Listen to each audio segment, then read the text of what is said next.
আপনারা কি জানেন রাম বিষ্ণুর অবতার হয়েও এই জন্মেই তিনি প্রথমবার সম্পূর্ণ মানুষ হতে চেয়েছিলেন? স্বর্গে দেবতারা প্রশ্ন করেছিলেন, ভগবান আপনি যখন সব জানতা সর্বশক্তিমান তখন মানব জন্ম কেন? বিষ্ণু মৃদু হেসে বলেছিলেন, দেবত্বে কষ্ট নেই, ভয় নেই, প্রেম নেই, আর মানুষ না হলে এসব অনুভব করা যায় না। ধর্ম রক্ষা করার জন্য শুধু শক্তি নয়, মানুষের হৃদয় দরকার। আর এভাবেই শুরু হলো এক অনন্য যাত্রা, যেখানে এক সর্বশক্তিমান ঈশ্বর ধরণীর বুকে জন্ম নিলেন এক সাধারণ মানব শিশুরূপে রাম হিসাবে। শৈশব থেকে রাম প্রতিটি মুহূর্তেই মানব ধর্ম পালন করতেন। পিতার প্রতি আজ্ঞা পালন, ভাইদের প্রতি মমতা, প্রজাদের প্রতি দয়া, সবটাই ছিল মানুষের মতো খাঁটি অনুভূতি। যখন বনবাস এলো, দেবতারা ভাবলেন বিষ্ণু হয়তো নিশ্চয়ই সব সামলে নেবেন। কিন্তু রাম বললেন, এই জন্মে আমি অলৌকিক শক্তি দিয়ে নয়, মানুষের দায়িত্ব, মানুষের কষ্ট সব মানবিক পথেই মেনে চলব।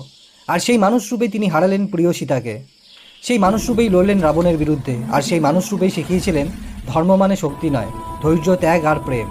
রাম তাই শুধুই দেবতা নন, তিনি সেই ঈশ্বর যিনি মানুষ হয়ে মানুষকে বোঝাতে চেয়েছিলেন সত্যের পথে হাঁটলে মানুষও দেবত্বের কাছাকাছি পৌঁছে যায়।